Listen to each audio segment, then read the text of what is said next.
Bismillah walhamdulillah wassalatu wassalamu ala rasulillahi wa ala alihi wa sahbihi wa sallam. Allahumma alimna ma yanfa'una wa anfa'na bima 'allamtana wa zidna ilman rabbal alameen. Allahumma a'inna ala dhikrika wa shukrika wa husni ibadatik. The last thing we've talked about, if you remember, was about the spout. If water falls from it and you do not know if it is a pure or impure water, we said that you don't have to ask, right? The assumption is that unless you know it is impure, you don't have to investigate. Meaning, unless you see that it is impure, you don't have to go and investigate and dig deeper, right?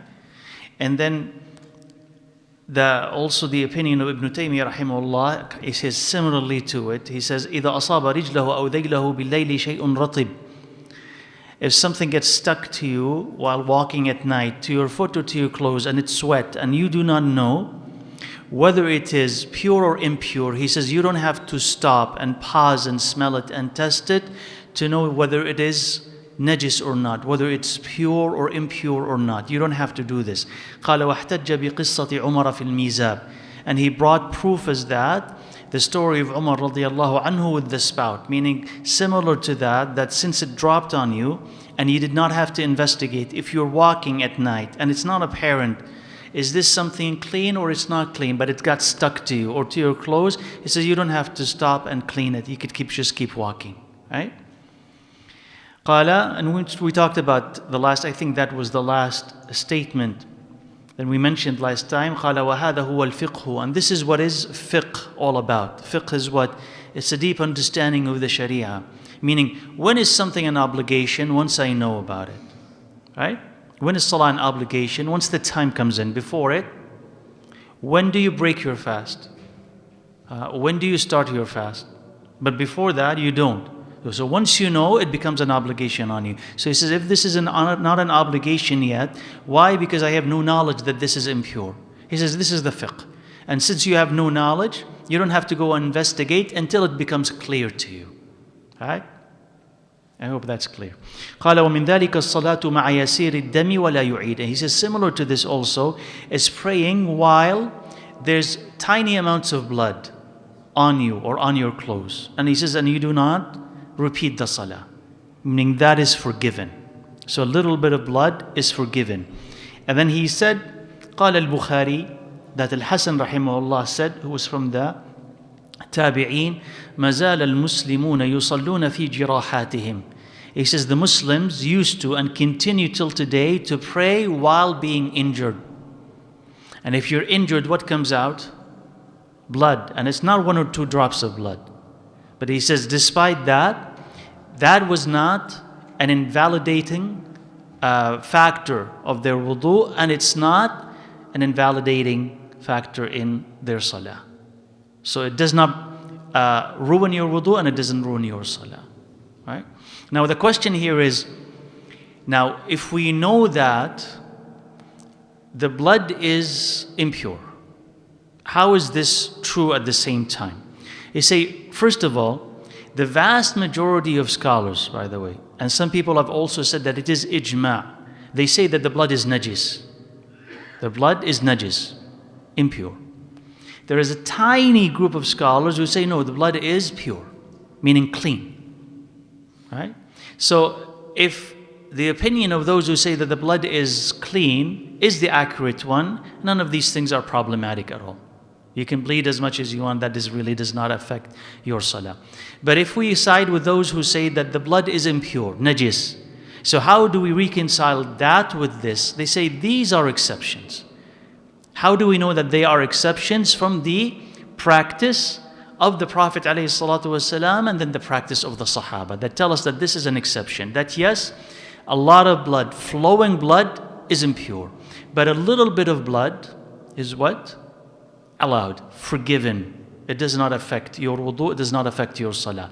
Or if someone is injured, we say that is also an exception.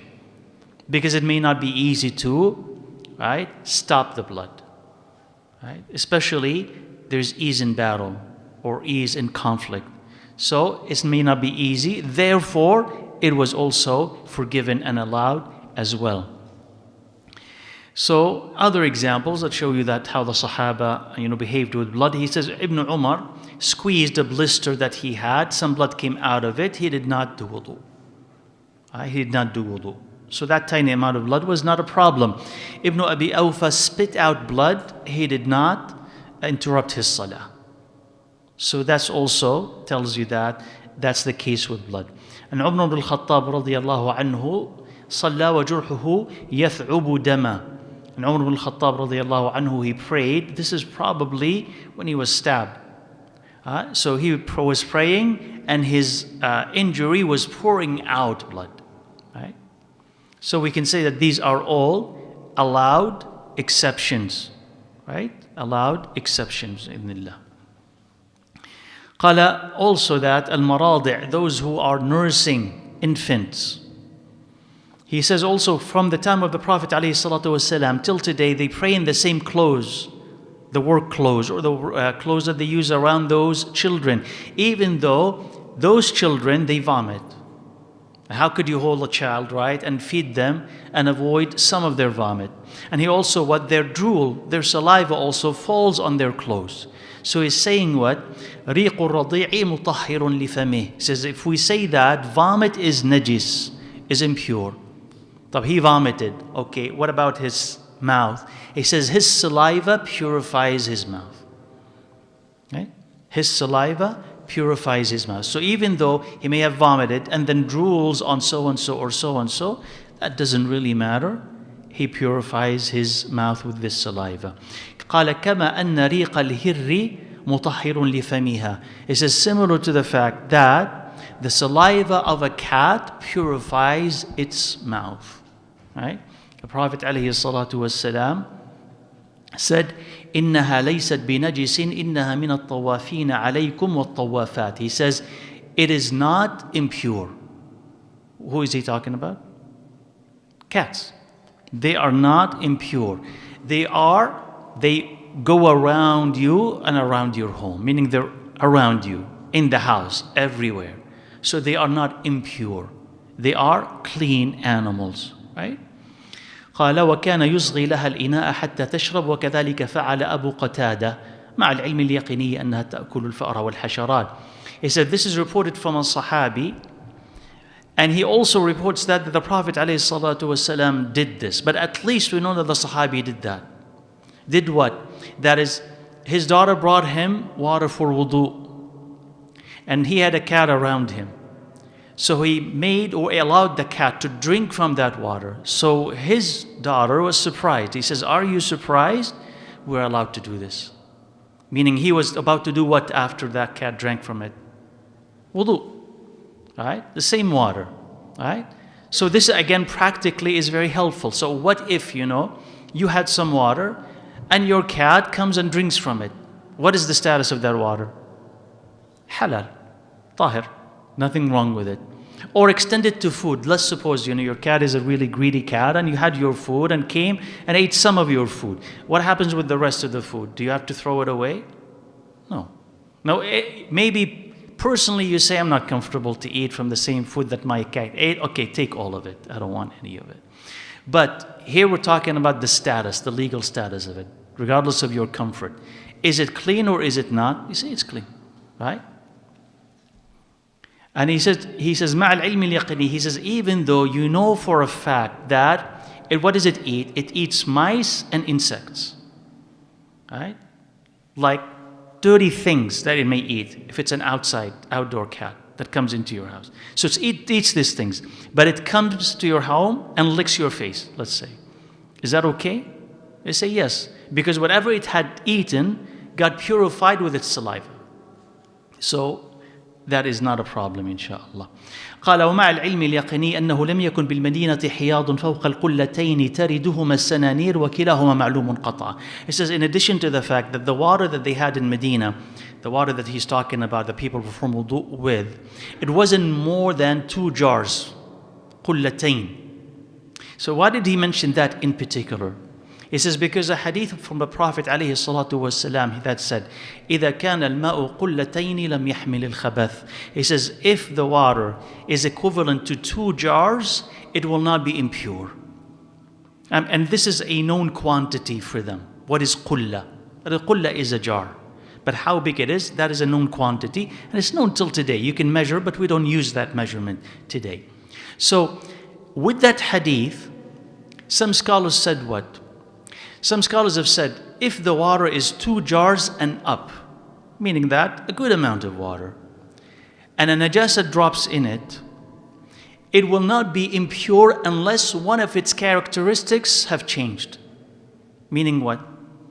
Color? Exactly, the color, the taste, and the smell. So 2 jars and above, he says, if a najasa falls in it, it doesn't automatically become unclean until one of these characteristics change. But if it is less than that and a najasa falls in it, it's impure. Whether these characteristics change or not, it's just simply unclean. You cannot use it. That is one opinion. As you will see, Ibn al-Qayyim will champion the other opinion that it doesn't matter whether it's more or less, it's all about characteristics of the water. Even if it's a little bit of water, najasa falls in it. If the characteristics do not change, it is still clean. But why did he mention this? Just to affirm that it was a little bit of water, so it could not have been impurified by the cat. Right? Even if you want to say that the cat is impure, it would not be possible.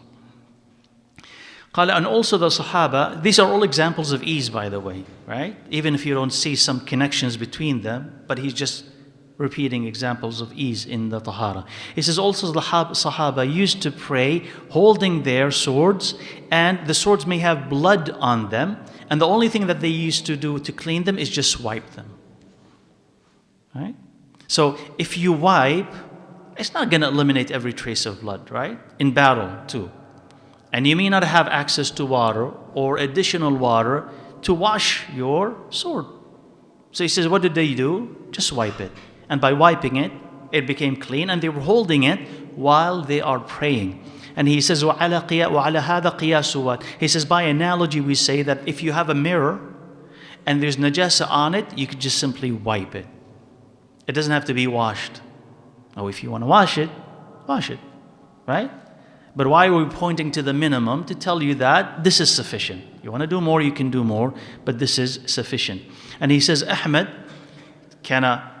along with all of this, said that the butcher, the knife of the butcher, he could just simply wipe it to clean it. He doesn't have to wash it. So if we say that blood is what? Impure. And now he had slaughtered, killed an animal, skinned an animal. Does he every time have to go and wash his tools, wash the knife? Or is it enough for him just to wipe it? He said it's enough for him to wipe it, because it may be difficult for him to keep doing this over and over and over. And by the way, if somebody is working as a butcher, right, and it's difficult for him to change his clothes, there's also ease in that. If it's drenched in blood, that's one thing. But if you have scatters of blood or drop here or drop there, there's ease in that as well, especially if that is his profession.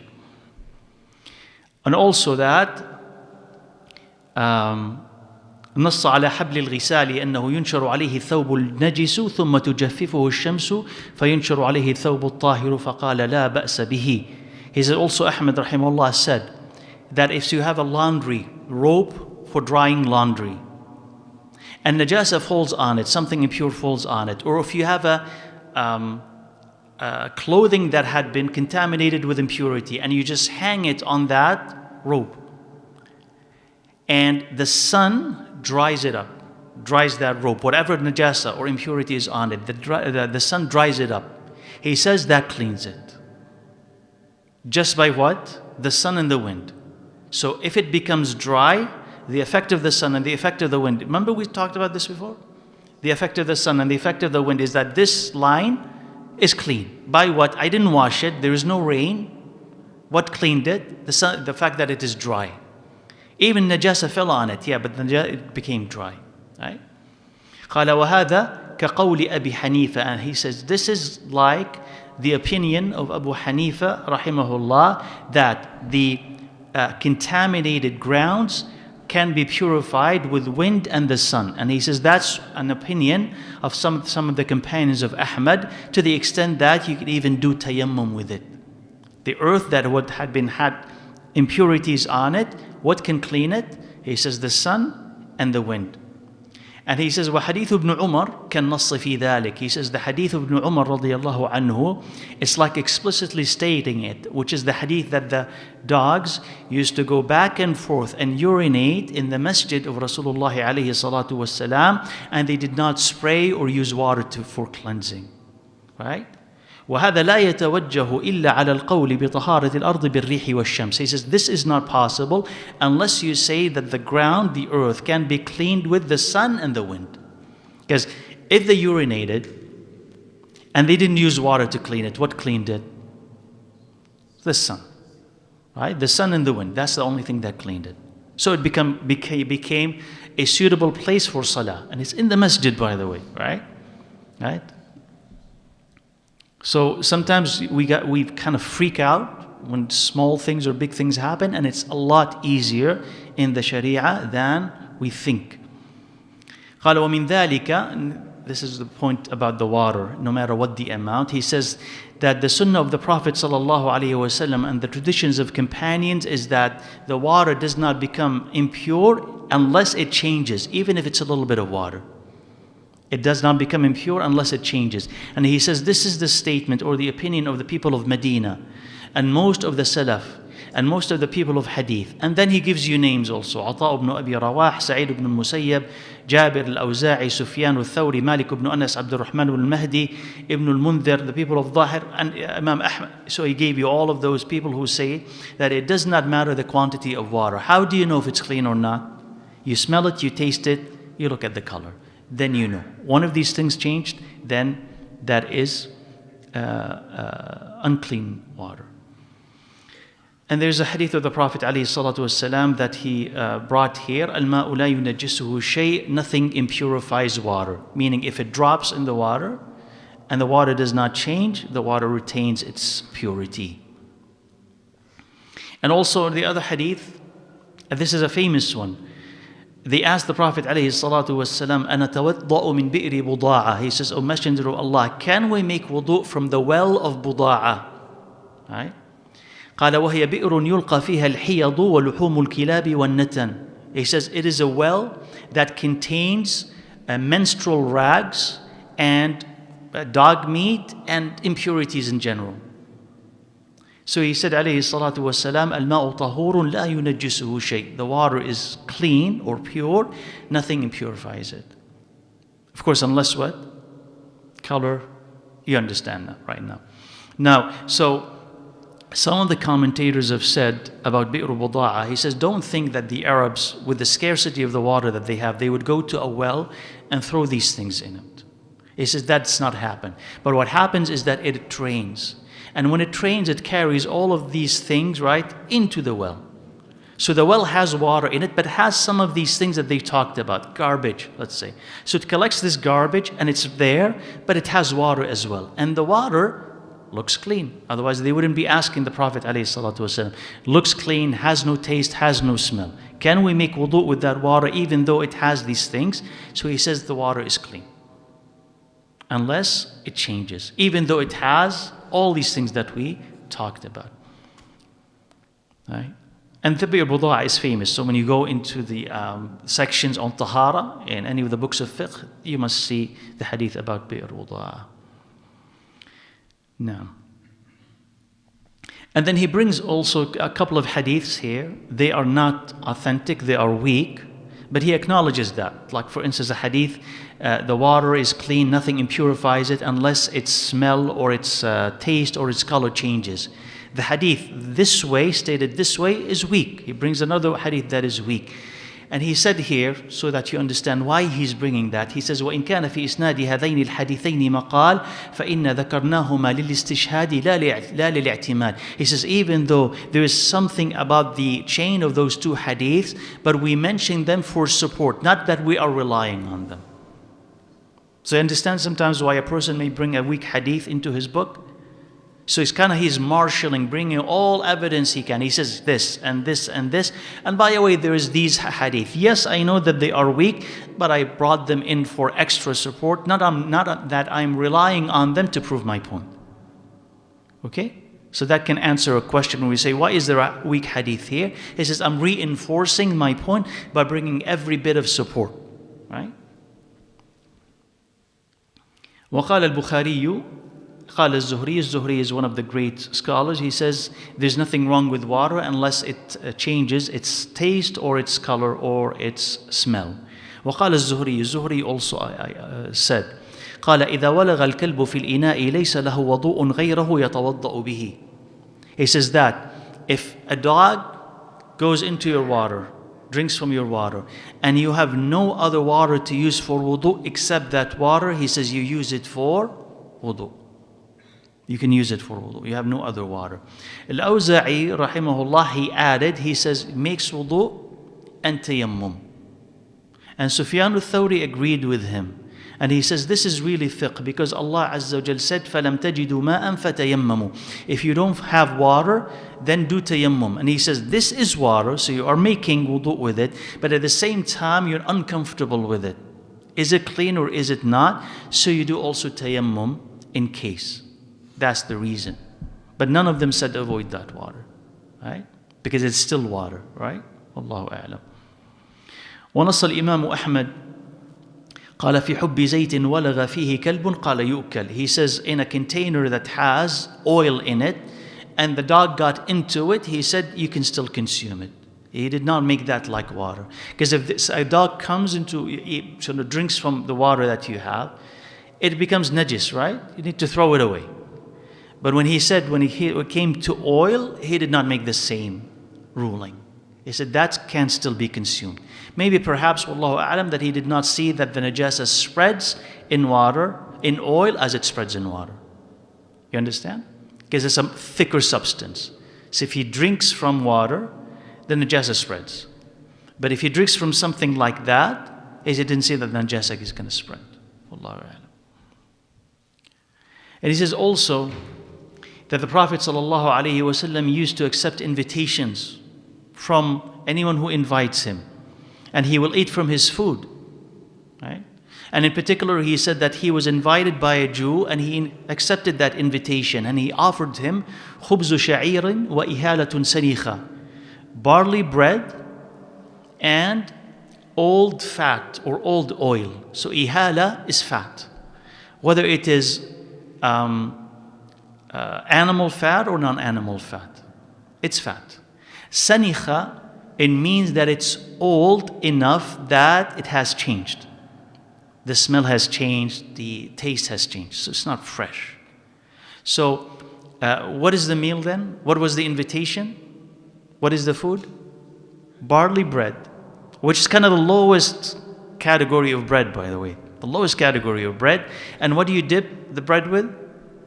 Old fat, old oil. That's it. That's the invitation, right? So subhanallah, I mean, no one today would imagine that they would invite someone and offer this. Right? No one. But on the one hand, it shows you how little they had. Yani when that Jew wanted to invite the Prophet, this is what he had. Right? This is what he had to offer. And also it shows you that the Prophet ﷺ was not demanding or pretentious. Right? And today we are demanding and pretentious. You invite me and this is what you offer. Right? You invite me and this is what you offer. And like you didn't even bother yourself to cook something or have something. Where's the meat? Where's the meat, right? It's all vegetarian. Where is the meat? So, but it was not pretentious, alayhi salatu wasalam. He would accept anyone's invitation and will eat whatever they offer. Because this is also the type of food, alayhi salatu wasalam, he himself would eat. So that will teach you also to do what? Not to be so pretentious. You don't have to break the bank when you want to invite someone. You could invite him over something very simple. And you have kind of to train yourself to accept whatever a person offers you. He was gracious enough to invite, right? Whatever he has, he has. But who invited him? A Jew. And he accepted it, and he ate the food. Okay? And he did not hesitate. قال وكان المسلمون يأكلون من أطعمة أهل الكتاب. And he says, and the Muslims used to eat from the food of the people of the book. He did not abstain from it. Of course, knowing that it's not pork, knowing that there's no lard in it, right? But the other food that they have. Cooking vegetables, if they offer fruits, if they offer something that looks like it doesn't have these forbidden food, then you would eat it, and there would be no problem with it. وَشَرَطَ عُمَرُ عَلَيْهِمْ ضِيَافَةَ مَنْ يَمُرُّ بِهِمْ مِنَ الْمُسْلِمِينَ. And Umar radiallahu anhu made it conditional upon them, those communities of the people of the book, especially in the new lands that they've opened. He made it, took a condition, they accepted to the condition of Umar radiallahu anhu that they should host Muslims who pass by. Right? Now, in Islam, we know that if you are a traveler and you come upon a Muslim in a land, then the Muslim has to host you for 3 days. Right? This is the haqq, this is his right. And this is particularly at a time and place when people did not have hotels and did not have restaurants. Right? No hotels and no restaurants. So where would that person go? So somebody has to host him, somebody has to take care of him. So that is his right. Today, not so much, because he has alternatives today, right? Unless he's really out of options, that's different. Then it reverts to the same ruling at the time of the Sahaba. But otherwise, he has options. But here, these communities of non-Muslims, okay, Umar radiallahu anhu, he said, if you have Muslim travelers or passers-by, you have to do this. You have to feed them.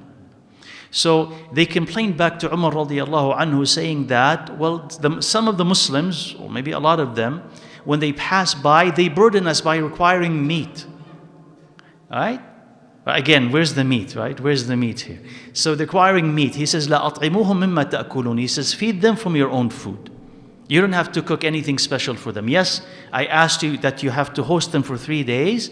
At the same time, you don't burden yourself by cooking something special for them. Whatever you've cooked for yourself, that's the thing that you feed them. Right? But again, it is what they're eating from the food of the people of the book. There's here a hadith or a statement or tradition, but it is weak. I'll mention it, but again, remember that it is weak. That Umar radiallahu anhu, when he came to Asham, the people of the book made food for him and he invited him. He asked, where is it? He said, in the church. So he did not want to go and enter, and said to Ali radiallahu anhu, you go with the people and you enter and you eat. So Ali ibn Abi Talib went and he entered the church and he ate, and he looked at the images that they have. He says, why not with the Prince of the Believers come and eat as I did? This hadith, this tradition is weak, by the way. Yani Umar radiallahu anhu, as it says here in the footnotes that I'm reading from, Umar radiallahu anhu did not want to go into a church because of all the images and because of all the pictures and the statues that they have in them. So he did not go in it. So definitely do not recommend that if you're invited to eat in a church that you would go. Definitely do not do that. Now, he says, وَكَانَ النَّبِيُّ يُقَبِّلُ ابْنَيِ ابْنَتِهِ فِي أَفْوَاهِهِمَا. He says, and the Messenger alayhi salatu wasalam used to kiss his grandchildren on the mouth. Right? Who are those grandchildren? Al-Hasan wal-Husayn radiyallahu anhuma. Why that specifically? Why did Ibn al-Qayyim bring that specifically? Because of what? He says, in case you think that their mouth is unclean or their saliva is unclean, okay, and they should be avoided. He said, no, look at the Prophet alayhi salatu wasalam, right? You imagine you have an infant or you have a toddler, you love him so much, you kiss him all over, including, on the mouth. He says, that is permissible. That is permissible. Of course, just as a side note, when you hear this, right?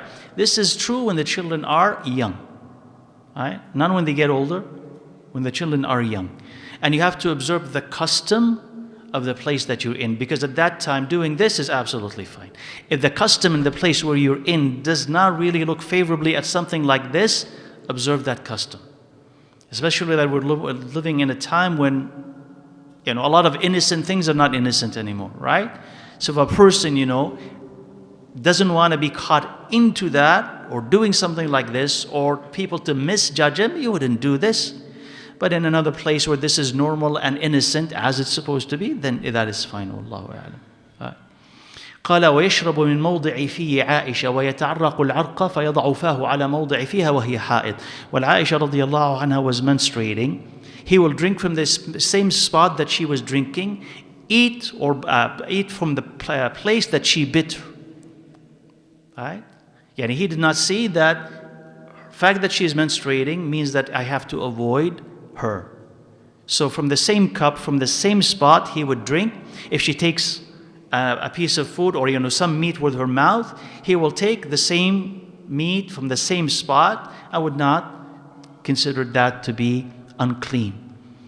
And Abu Bakr radiallahu anhu held Al-Hasan on his shoulder, and he was drooling on him, and that was fine. And the Prophet sallallahu alaihi wasallam, he said, people used to bring children to the Prophet alayhi salatu wasalam, newly born or close to that, for him to pray for them and ask barakah for them. So they brought him a child, he urinated on him, right? So the Prophet alayhi salatu wasalam, what did he do? فَدَعَى بِمَاء. He asked for some water. فَنَضَحُوا عَلَيْهِ وَلَمْ يَغْسِلْهُ. He asked for some water. He sprayed it on top of that urine until it soaked it, but he did not wash his clothes. You remember that we described the difference between washing, al-ghasl, wal-nadh. So nadh is you to take enough water, you would wet that piece of clothing that has been contaminated or subject to impurity, and that is enough. He didn't wash it, right? He did not wash the whole thing. And he said here, they used to bring children to him, alayhi salatu wassalam. He would put them in his lap and ask for barakah for them and make dua for them. قال وهذا الذي ذكرناه قليل من كثير من السنة. He says what we've mentioned so far is just a little bit from a lot that is available in the sunnah. And if you are aware of the sunnah of the Prophet ﷺ and his companions, you would know this for a fact. And he said alayhi salatu wasalam in a hadith, بُعِثْتُ بِالْحَنِيفِيَّةِ السَّمْحَةِ. He says, I was sent with Hanifiyya Samha. Hanifiyya is monotheism, turning away from shirk and into the tawheed of Allah Azza wa Jal. And as-samha, easygoing. Meaning, what is the message of Rasulullah alayhi salatu wasalam? It's a message of tawheed and ease in practice. So he said here, Ibn al-Qayyim rahimahullah, فَهِيَ حَنِيفِيَّةٌ فِي التَّوْحِيدِ سَمْحَةٌ فِي الْعَمَلِ. It is Hanifiyya, it's upon tawheed, right? The straight path in tawheed, meaning in belief.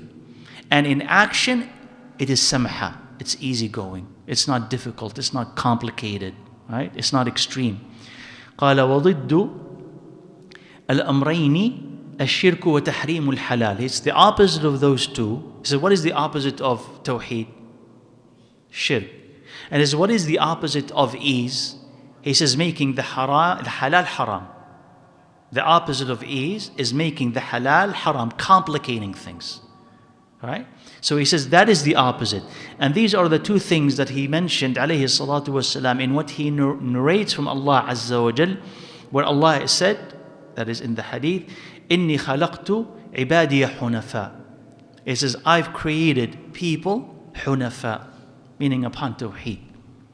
Have the capacity for it, potential for it, they recognize it. وَإِنَّهُمْ أَتَتْهُمُ الشَّيَاطِينَ فَاجْتَالَتْهُمْ عَنْ دِينِهِمْ. But the shayateen came to them and moved them away from their religion. وَحَرَّمَتْ عَلَيْهِمْ مَا أَحْلَلْتُ لَهُمْ. And made forbidden for them what I made halal for them. وَأَمَرَتْهُمْ أَن يُشْرِكُوا بِي مَا لَمْ أُنَزِّلْ بِهِ سُلْطَانًا. And led them or asked them to associate with me what I did not authorize. So when the shayateen came to humanity, it took them away from tawheed and it made the halal haram. So he says that's the opposite. The mission of the shayateen is the opposite of the mission of the Prophet alayhi salatu wassalam. So they do want complications. They do want to make the halal haram. And why? So that you would rush towards the haram. Because if they take the halal and they make it haram, what are the options you have but to take into or follow the haram? Right? قال فالشرك وتحريم الحلال قرينان. He says shirk and making the lawful unlawful are companions. Because if the shaitan manages to get you into shirk, he will lead you into making the lawful into unlawful, the halal into haram. And this is what Allah Azza wa Jal criticized in Surah Al-An'am wal-A'raf. And also along the same line, he said, the Prophet ﷺ ذَمَّ الْمُتَنَطِّعِينَ فِي الدِّينِ. He criticized and condemned those who go to extreme in religion. So he said, هَلَكَ الْمُتَنَطِّعُونَ هَلَكَ الْمُتَنَطِّعُونَ هَلَكَ الْمُتَنَطِّعُونَ. The mutanatti'un have perished. What is tanattu'? It is to be overcomplicated, is to be extreme. Right? That's what tanattu is. It's not enough what the Sharia says to you. No, you have to do extra. You have to dig deeper. You have to complicate it. That is tanattu. He says they have perished. Why do they perish? Because think about the possibilities. If you make Islam very hard for you, what happens? You will give up on it. Right? And that is the whole thing about waswasa. Why waswasa, these whispers that we've started talking about a few weeks ago, why are they so problematic? Because they have the appearance of taqwa. Right?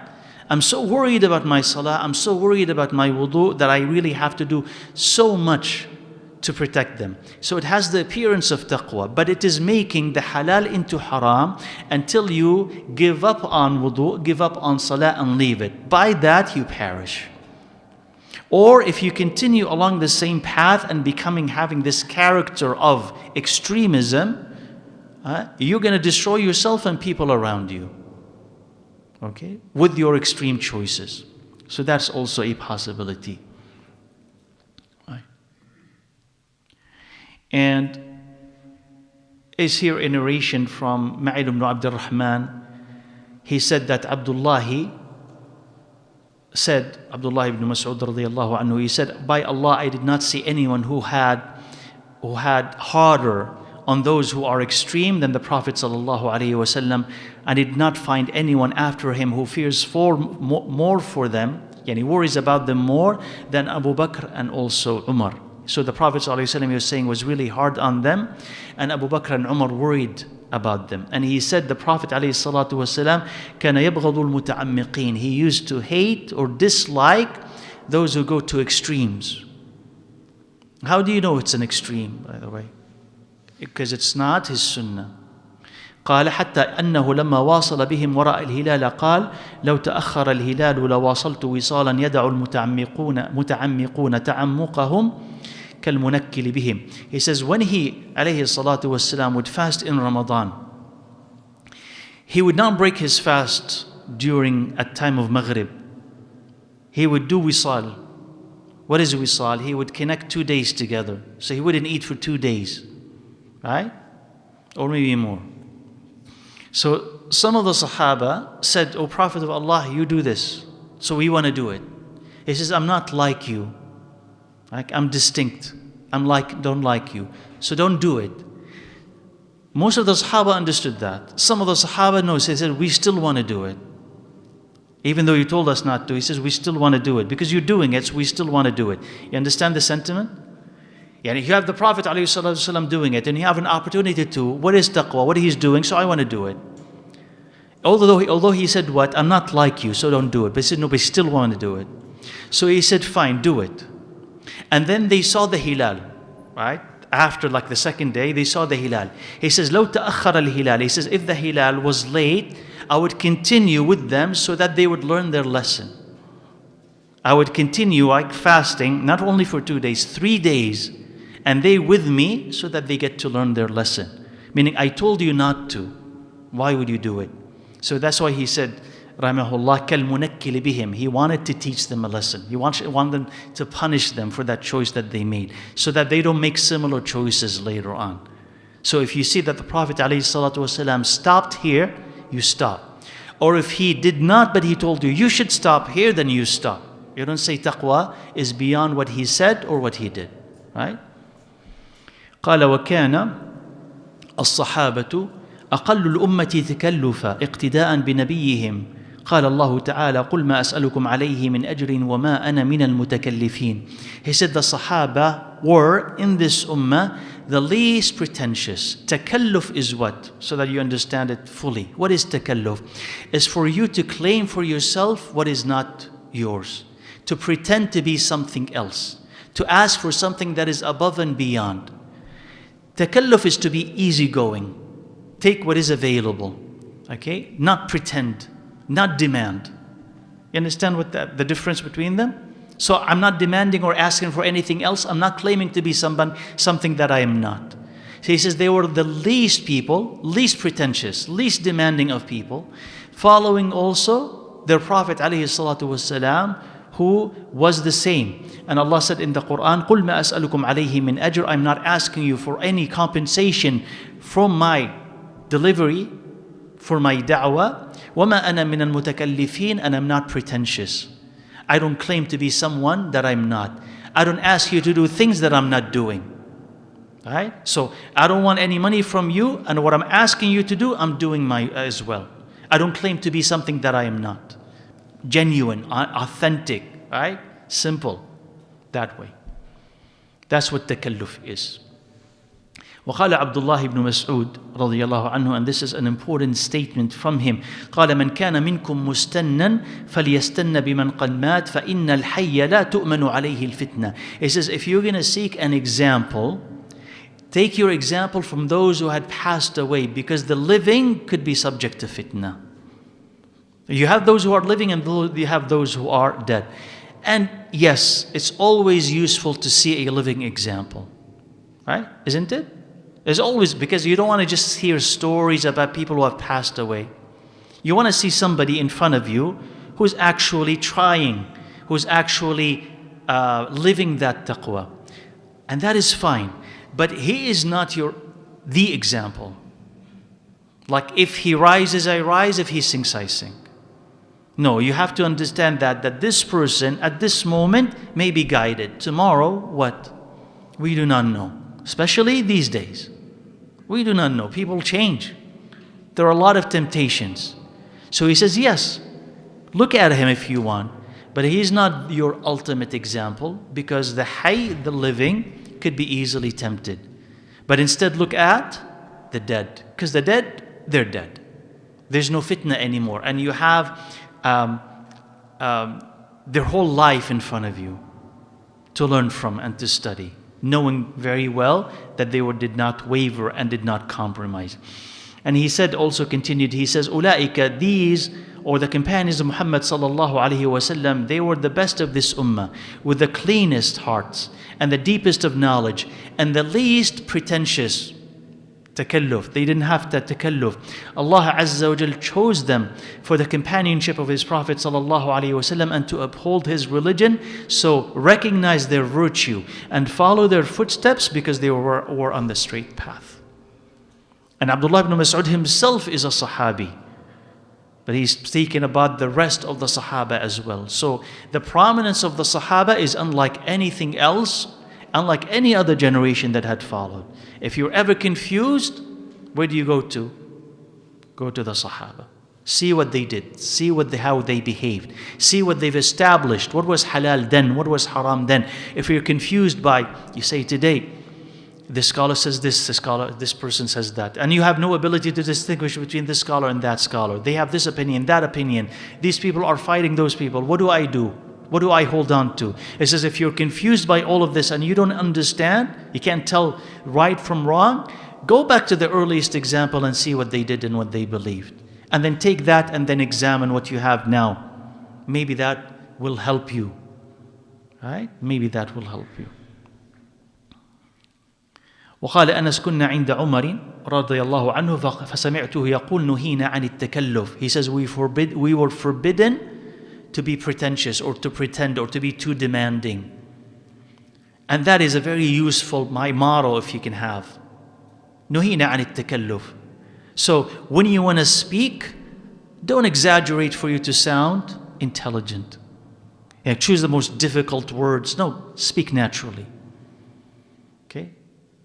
So whether you speak to exaggerate in your words to seem intelligent, or you use slang to seem relatable.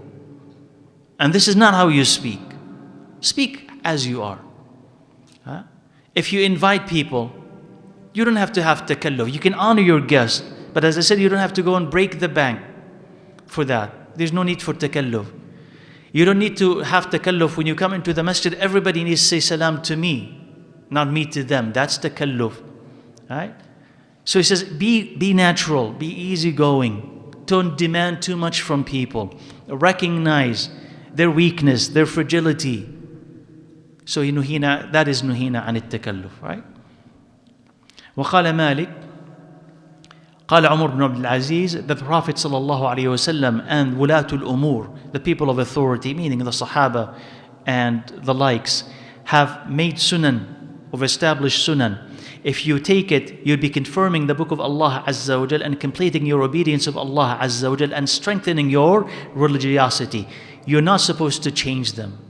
You're not supposed to alter them.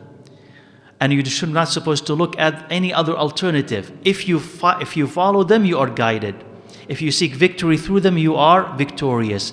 If you seek another path other than them, then that is another path other than the path of the believer. And Allah Azza wa Jal will send you there, and you ultimately will be in Jahannam, and that's a worse destination. So here he did what? He says, the Prophet ﷺ gave us a sunnah.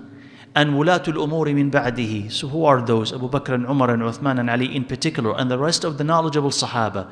They have said a sunnah. If you take it, you are guided. If you disregard it, you're misguided. That's what he's saying. Right? وقال مالك بلغني عن عمر. Malik said that it was reported to me from Umar radiallahu anhu that he used to say, you have the sunan and you have the fara'id, and you were left behind on something that is very clear, unless you will turn right and left. Right? Now, again, if you're ever confused about things in Islam, go back to the basics. Go back to what they've said.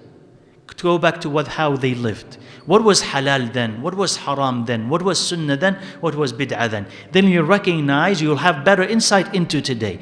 Leave aside all those arguments, intricate arguments, difficult arguments about this and that, leave it all aside. What was bid'ah then? What was sunnah then? Take that knowledge and then apply it today. You'll understand a lot better what is right and what is wrong. So that's why he's saying, Turiktum ala al-wadiha, because we shouldn't say we're confused today. He says you were left on something that is wadih, very clear. But it is you who go right and left. It's not the thing that is confusing you. You're confusing yourself, right? وقال عليه الصلاة والسلام, and this is also another hadith, important hadith. قال يحمل هذا العلم من كل خلف عدوله ينفون عنه تحريف الغالين وانتحال المبطلين وتأويل الجاهلين.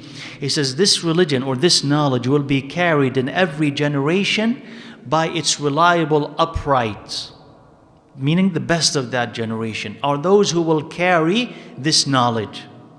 What will they do? They will remove from it the distortions of the extremists, and then the false claims of the false claimers, and the misinterpretation of the ignorant. So he said, Ibn al-Qayyim, so he said that the extremists will distort it, and those who have with false claims will claim that their falsehood is Islam, and the ignorant will misinterpret it. He said, وَفَسَادُ الْإِسْلَامِ مِنْ هَؤُلَاءِ الطَّوَائِفُ الثَّلَاثِ. He says, Islam, or Islam's corruption, comes from those three types of people, those two categories. And if not that Allah Azza wa Jal had established for His religion those who will remove those distortion, Islam would have been changed just like previous religions. So you have corruption coming, but you have people who are resisting it. So who are those who are resisting it? He's saying, alayhi salatu wassalam, from every generation in Islam, Allah Azza wa Jal will give this knowledge to whom? He says to the udul. Those who are upright, those who are reliable, those who are righteous, the best of that generation will be the ones who are carrying Islam, because they are fit to carry it. Is it just that they just simply carry it and that's it? They just have knowledge? He says no, they have to resist. So their job is incomplete until you resist. What do you resist? He says you have three categories of people. You have the first, the extremists. And here the word extremist is something that in English I hate to use. Because who's an extremist in the West? All of you. All of you, right? So all of you are the extremists. So then what are we talking about? No, it says this is a Shar'i, religious, Islamic term found in the Quran and found in the Sunnah. Not in Western media or in Western politics. Right? In fact, they deserve that label more than we. Right? But what is this Shar'i label? Is those who go to extreme in religion. So what do? Tahrif, they distort. So they are in Islam, but they push it all the way to an extreme that they start distorting the Quran and distorting the Sunnah. By that they corrupt it. So that's the first category. The second category is what? The false people, people on falsehood, who will say, our falsehood is Islam. Right? Meaning whatever we are doing, that is Islam. So that's another false claim. What is the third one? Ta'wilul jahilin, misinterpretation of the ignorant. Now we have a lot of that today. We don't know the Quran, we don't know the Sunnah, but I'm going to go online and tell you what the Quran and Sunnah is. I know one ayah, I'll tell you what that ayah is. I know one hadith, I'll tell you what that is. I know nothing, still, that's not going to stop me. I will just tell you what Islam is. So this is the ta'wilul jahilin. So it's everywhere. So then you will need the udul, those who have knowledge, to come up and say, you're wrong, and you're wrong, and you're wrong. So their job is incomplete until they do this. So you have to criticize those who are lacking knowledge and distorting Islam. Right? And this hadith, wallahu alam, also should motivate you to do what? Should motivate you to become part of those udul, part of those fortunate few. That the more that you have of Islam, the more that this will apply to you. If you learn more of it, more of the Quran, more of the Sunnah, and you become grounded in knowledge, you will have the ability to refute those mistakes and to correct those misconceptions. And you could be included in those that the Prophet ﷺ talked about, the udul. But the udul's job is not complete if they just keep to themselves. They have to say to the wrong, this is wrong. And they have to correct those mistakes. Otherwise, Islam will be changed. And of course, if you do this, you're going to be challenged, and you're going to be attacked, and you're going to be maligned, and you can experience some losses. Just like in battle. It's not a physical battle, but it is a battle. And so you have to expect a counterattack. Can't be that you're going to tell someone you're wrong, and they're going to smile back. No. But you have to get yourself used to, this is the mission of the prophets, and this is the mission of the Prophet ﷺ, and the mission of the Sahaba radiyallahu anhu. So I'll stop here bi'idhnillah azza wa jal, because the next section requires some skipping, so I will leave that inshallah for next week bi'idhnillah azza wa jal. Let me know if you have questions bi'idhnillah.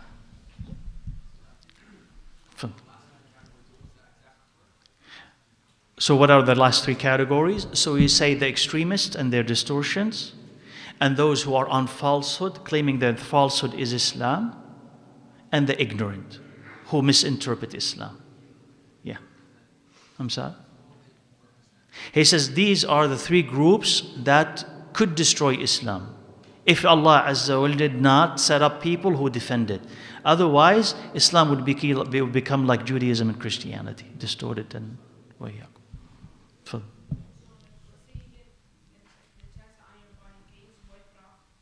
I'm sorry? If you get what? I'm sorry? Najis. Okay, what do you say? So, I mean, it's going to depend a little bit on the type of najasa. Are we talking about blood, or are we talking about urine, or are we talking about some feces? So you would just take some water and you would start wiping it. You could wash it if you wish, or you start wiping it until the trace is almost gone, right? The trace is gone. Now, with some of types of najasa, it's really hard to remove every single trace. Some color will remain. Color is fine, as long as the substance is gone. If the substance is gone, you're fine, inshallah. Yeah. Yeah.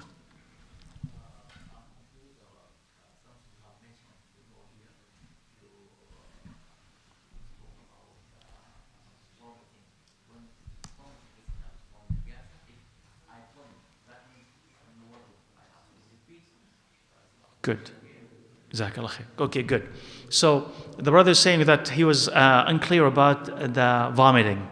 That we said that vomit is najasa. Does that mean that if I vomit, I need to repeat my wudu? No. So the scholars have said, some scholars let's say, or a group of scholars have said, that vomit is najis. Others did not say that, but some said vomiting is najis. We're going to go along with that. So if we say that vomiting is najasa, it still does not affect your wudu. Right? It's just an najasa that came out, but it does not affect your wudu. So, because they've said, according to them, according to them, they said because this is food that went into your stomach and it got changed and it comes back out. So they say this is kind of similar to defecation or feces. So you say, because this is like that, we're going to say that this is najis. But it does not break your wudu. Because the only thing that's going to break your wudu is kind of urine and what comes out of that area, or defecation and whatever comes from that area. But he said, we're not going to say that that breaks your wudu. So you would simply just clean it, rinse your mouth, and you're fine, inshallah. وإياكم. Okay. تفضل يا.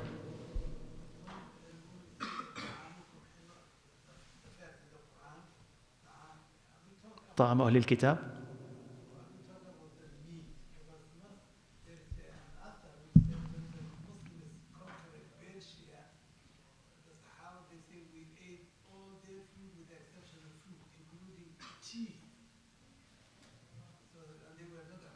نعم. طعام أهل الكتاب حل لكم. That it talks about the meat specifically.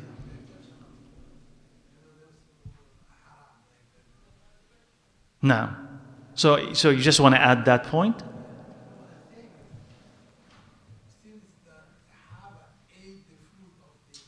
People of the book. The Persian.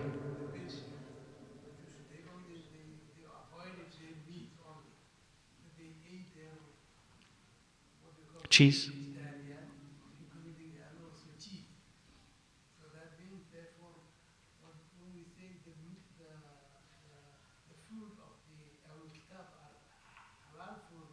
Mm-hmm. Oh, you say that is it just the exclusive to the meat? Okay. No. Now, so your question is that since they're food of the people of the book, even if it's just a vegetarian meal, it's halal even, right? I'm saying it's halal. It doesn't have any meat in it.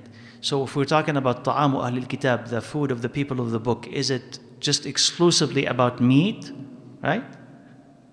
That's what I understand you're saying. So.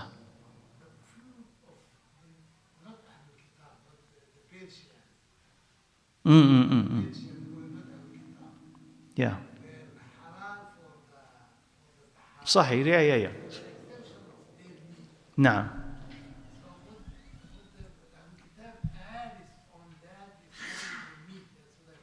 نعم. Okay, yeah. Well, I mean, there's definitely a distinction between the people of the book and the Zoroastrians or the Majus when it comes to meat, right? So how do you treat it? Since the people of the book were allowed to eat their food, it includes also what? The meat as well. Includes as well. When it goes to the other religious or communities of faith, right? You're not allowed to eat their meat in particular, right? Whatever they have of halal is allowed, right? So, but it also, wallahu alam, could include what? Their food, but also, as long as you know, for instance, that the meal itself, let's say the meal itself doesn't have pork or doesn't have lard in it. But let's say, for instance, they cook in containers, that they could cook in them what? Pork. And they could cook in them lard, right? So when you go there, as long as the meal itself does not have pork and lard in it, you don't need to investigate and say, is this utensils, are these things, right? As long as in front of you what? There's nothing. So khalas, you could eat it. That includes that as well. Wallah. Yeah. Totally, yeah. Two questions. You said if a Christian invites you into a church where there are pagan idols, you may not enter. Am I able, if it's time for salah and there's nothing around outside, can I go inside the church that has pagan idols and pray my No. So if a church has pagan idols, pictures, what have you, you cannot pray there. You cannot pray there. Okay, number two, you said the three groups that misguide the Muslims, the extremist, the ignorant, and the bidah. Said my thing, my change is the correct thing, and then Allah rectifies this by putting people on haqq and making them fight against the Right. Yes. Yeah. Is it possible for laymen as well to be a part of these people who are on the? So, for instance, let's say I listen to a proper scholar or something you recanted to me, and do I now have the right to go verbatim to repeat exactly if it's based off hadith? Yes. Do I have the right to teach that to another Muslim? Right, yes. So the question is that can a lay person, referencing the hadith of people of Allah Azza wa Jal, setting up people who would oppose falsehood. Remember the three categories that we just talked about. So can a lay person who's not a scholar, who had learned something directly from a scholar, can he go and take what he had learned verbatim and teach it to somebody else? Absolutely. So does this make him also apart from that group of people? No, so those who carry knowledge is not simply those who have just heard one statement. Those who heard that one statement are able to relay or convey just one statement. But they won't be able to confront those people in those categories, because you need more than that to be able to answer all of their doubts or all of their misconceptions. So the more that you grow in knowledge, the more that you will have the tools necessary to be able to advise them and to correct them. But you could do a partial job. So for instance, if you know enough, 1, 2, 3 statements, you can go teach it to the next person and the next. In fact, this is what we want everybody to do. Teach it to the next person and teach it to the next person, so that everybody would develop a basic immunity against that falsehood. And then you'd be among those who would command good and forbid evil, and that's what you're talking about. You will be among those who command good and forbid evil, and those who are defending Islam. You don't have to be at the level of a scholar to do this. Every person is a soldier. Every person is responsible. Yeah. The last group, the interpretations of the ignorant. No. When you look at that group today in social media, Yes. that is a very prominent group. Right, true. Specifically, they claim, oh, I know Arabic. No. The fact that they know Arabic doesn't mean That's they true. really understand what they're talking about. And a lot of those groups attack or misinterpret the hadith. It's true. And they will take a hadith and then they say, oh yeah, this is what it meant. Even though the ayah clearly says what it means. And they will keep repeating, oh, I know Arabic. Yeah. It's an Arabic term. So as Muslims, we have to be very clear. Somebody claims they know Arabic doesn't mean they know the religion. Sahih. Jazakallah khair. Let's emphasize what you said. So the brother was saying that those ignorant who misinterpret Islam are very prominent on social media. There is a lot of them on social media. And one of the tools or one of the tactics that they use to promote what they're saying is to say, well, I know Arabic, and so the meaning of this hadith, the meaning of that word, the meaning of that ayah is. He said the brother is saying, even though it is clear that the way that they're interpreting it contradicts the Quran or contradicts other hadith, but they go back and they fall on, well, I know Arabic, as if that is the criterion, the check, right? The check. Since I know and you don't know, that's the assumption. I know, you don't know. I have the knowledge and you don't. Then you have to listen to me. I am the expert, right? And of course, first of all, is to ask this person who says, I know Arabic. He says, did you study it? Or is it really a habit, right? Or a cultural understanding of Arabic? Which one is it? Because if he says it's just a habitual or a cultural understanding of Arabic, then we tell him you don't know Arabic. Because people who live today, who are Arabs, in a lot of cases, they really are like non-Arabs in their understanding of Arabic. Right? Yani, those who knew Arabic were whom? The Sahaba. The Arab, the Bedouins then, they knew Arabic. They didn't need someone to come and tell them the meaning of this word in the Quran is. They know. Few of them they didn't know, but mostly they knew. Today, when you read the Quran as an Arab, you need a tafsir. I don't know what this ayah means. I don't know how this sentence is constructed. Something is missing here. So there is a lot of ujma, they call it. Okay? Non-Arabism or lack of Arabic understanding in the Arabs today. So even if you are an Arab, born to Arab parents, living in Arab lands, you're still on your own, you do not know Arabic. So for you to know Arabic, you need to go where? To the Sunnah, to the Quran and Sunnah, but also the dictionary. That's the dictionary tells you. Ma'ajim, they will tell you what that is. And also, some scholars have said, knowing Arabic alone is insufficient in understanding Islam. Knowing Arabic alone is insufficient in understanding Islam, because there are terms in the Quran and the Sunnah that are specific and had been transformed by Allah and His Prophet ﷺ. Take salah. What is salah? In Arabic, dua. So you're going to tell me don't pray 5 times a day, just make dua? No, it has a specific terminology, a term, meaning in the Quran, in the Sunnah. Zakah, what is zakah? Zakah is growth. What is it? No, it has a specific term, it has a specific thing. Hajj is what?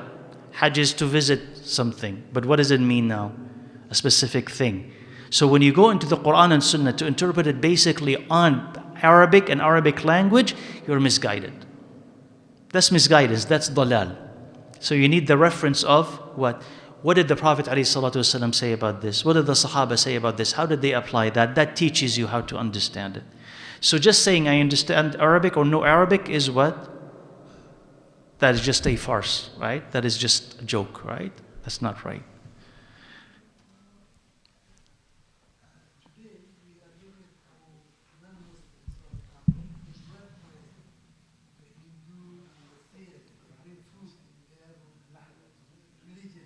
No. Yes.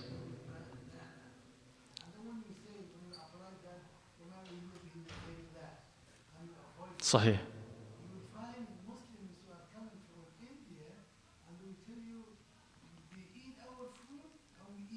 No. So how do you convince people who will eat the food of non-Muslims? This is other than the people of the book, other than Jews and Christians. Sahih. Naam. So they bring food that was prepared and cooked for their festivals, right? For the celebration of this God, for the celebration of this religious figure. And they bring that food, and you find some Muslims eating from it. And they will say, and some Muslims who come from those lands specifically, they say, well, we eat from their food and they eat from our food. Like on Eid and Ramadan or what have you. Exactly. They eat from our food, and then when it's time for their celebration and their festivals, we eat from their food as well. So the brother's asking, how do you convince them not to do this? He said, there's a difference between food and food that is made as an offering to a false god, isn't it? So if an animal is sacrificed for other than Allah Azza wa Jal, you typically wouldn't eat it, right? You wouldn't eat it. Just instinctively something is wrong with it. It was slaughtered for an idol. You wouldn't eat it. So if food that had been blessed or offered to a god or blessed in the name of that god and then given to you, how do you feel eating it? And then participating in and reinforcing that celebration. As if they see you eating, then you approve. Isn't that a form of approval? Right? So this is not just average innocent food. This is religious food. Just religious food. Right? And in that case, you want to avoid it. And you don't want to become part of that celebration. You don't want to become part of celebration. Coexistence, it doesn't mean compromising your religion. Coexistence means what? That, okay, you want to worship and do this and that. You have the space to do it. I'll still will advise you not to. I'll still convey da'wah to you not to.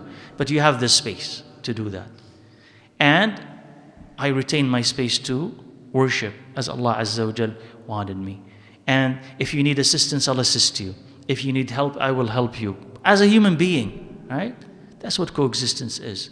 But it doesn't mean that I approve of your religion, I approve of your way, because it doesn't make sense. No. So, because in their lands back home, right, you have learned to say what? Well, all of us are citizens of one nation, so I'm okay with you and you're okay with me. So the melting of those religious differences is problematic, right? Because eventually you start marrying from them and they marry from you, right? And you don't see no problem with their celebrations and you would attend those celebrations, and all that is shirk in Allah Azza wa Jal, right? And haram. So the melting of those differences is a real problem. So you want to say, this is shirk, this is kufr in Allah Azza wa Jal. How could you have the heart to actually participate in it?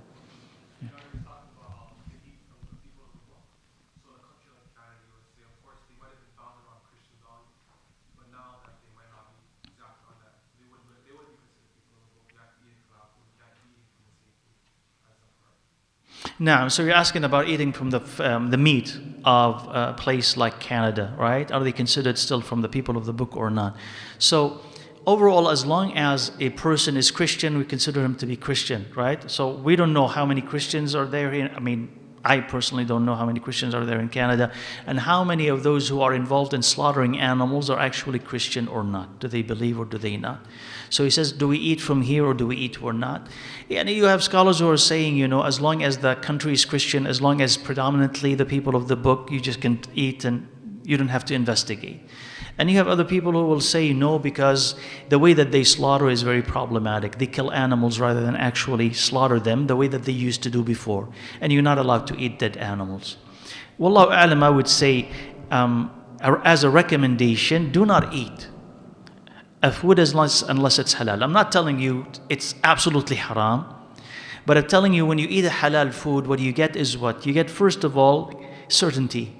To the effect that you can be certain of anything, but you get certainty that this is halal. At least there is no burden, there is no doubt. Second of all, if it's halal, the toxicity of the blood, right, has been removed from the food, so it's healthier for you. And then third, when you insist on eating halal, you augment and you strengthen Muslims. So economically, right, you're only as strong as you are united, and you put a demand that we need this to be that. And if Muslims only eat halal, then you find restaurants and chains, one after the other, offering halal because they know that I can't get Muslims in until I switch to halal. And that's a win for everybody, including non-Muslims. But you start, kind of breaking apart and saying, I'll eat not halal here and not halal here, not. Then they're going to say, why do we switch? Why the extra expense? So I say, as a recommendation, just for safety and clarity and certainty, just eat what is halal. Allahu a'lam. Yeah. Okay, but I understood the question. But wouldn't that also fall under overcomplicating it? Because then Can. You're considering, but they're saying, okay, now this place is halal, but how did they halal it? Is it slaughtered halal? And then you're asking, but it's not a Christian nation. But I understand it's a Christian nation, but do Christians actually work there? Do they actually go to church now? Are they actually Christian? So I'm just saying. The answer you're giving is in between over not complicating it and complicating it a little bit. So where's the middle ground? So I understand what you're saying. So you're saying, would that be considered overcomplicating matters if we go into, is it a still Christian nation? Who's slaughtering it? Do they go to church? Slaughter the right way? No. That's giving into the waswas just a little bit? The answer that I'm trying to give is one that tries to bypass the argument or the polarization between we eat and we do not eat, right? That tries to bypass it. Because you will have people who will say exactly what you just said. He says you don't need to investigate as long as apparently, does it look? Looks like it's what? The people of the book, and they are slaughtering. That's enough for us. Until we find out something is wrong. Then we stop eating. Otherwise, we can keep eating. So that's an argument.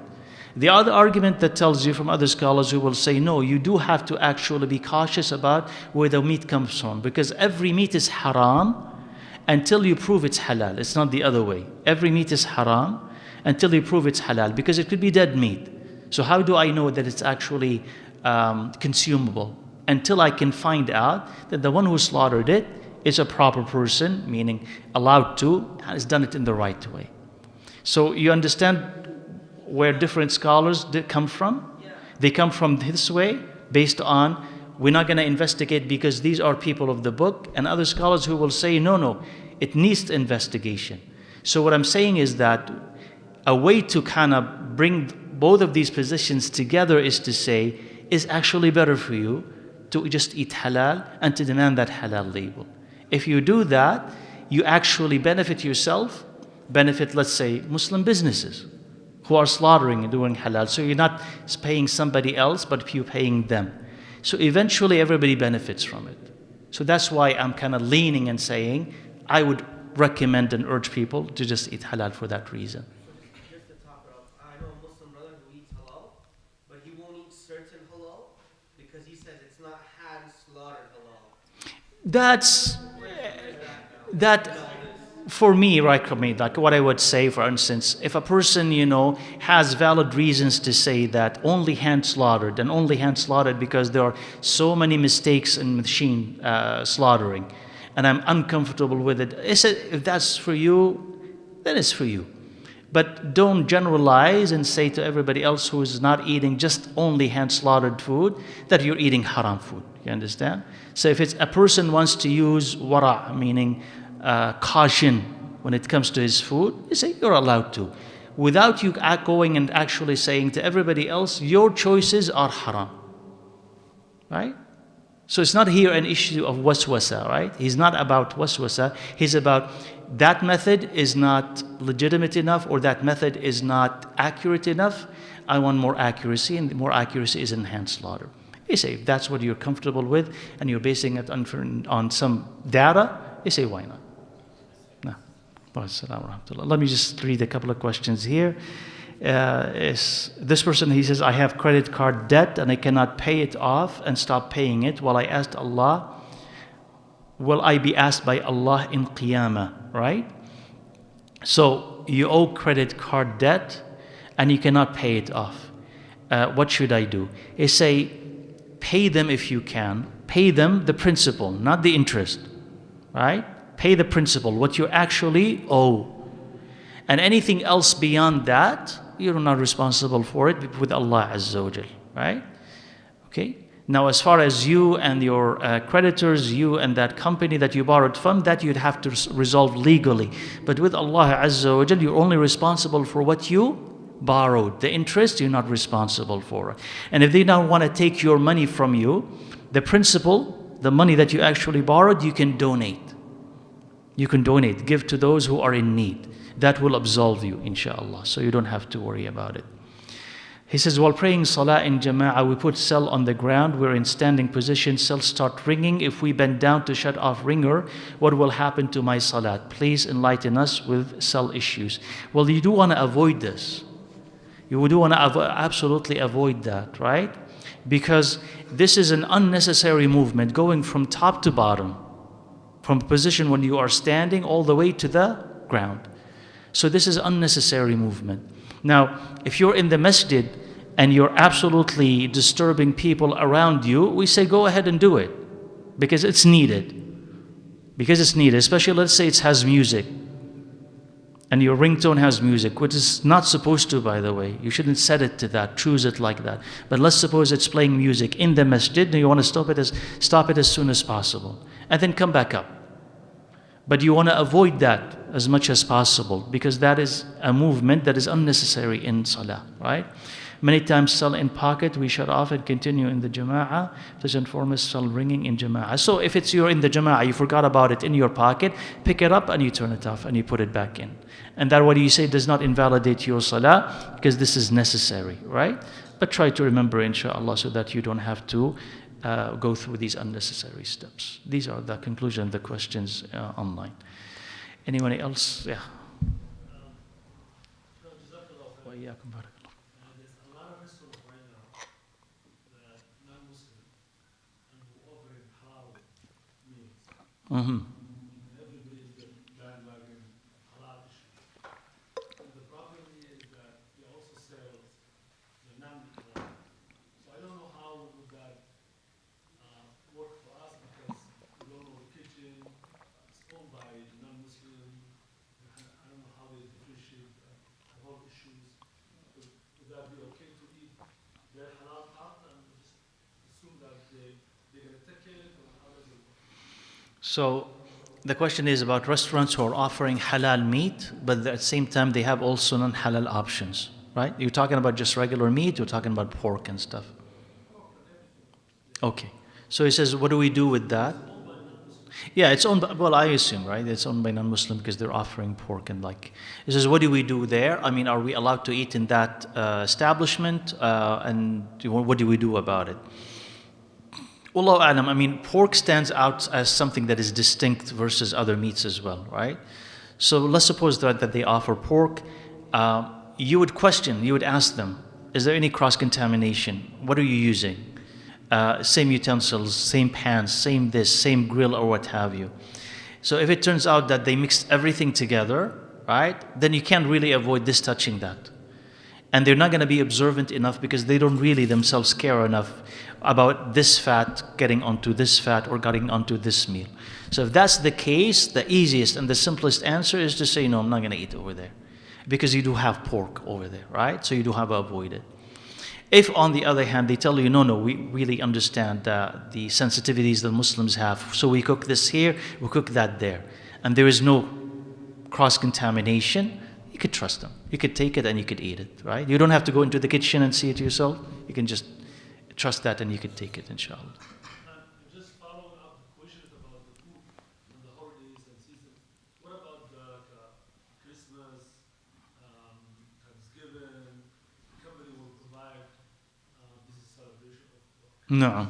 food, and then everybody, the whole, and it's not like the whole company goes with it. Thanksgiving and Christmas, what about that? No. So the same thing, if they offer food for Christmas and Thanksgiving, right? That is a celebration. That is a celebration. Participating in it is a celebration, right? It's different, for instance, than if a person, let's say, without blessing that food or what have you, just gifts you something. We said before, right, if somebody gifts you something, you could accept that gift. You cannot give them a gift back on the occasion of their Eid, right? But you could take it from them. And they will offer halal. No, that I'm taking like as a gift that they would take, you would take it and you would take it home. That's different. But if something that is held as a celebration, commemoration, that's celebration. And you want to avoid that celebration. So, Will the company will offer you say, we have the Muslims,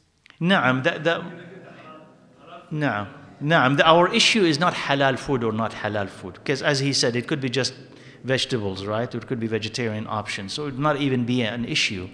The issue here is that this is in name, right? Or in the name of the celebration.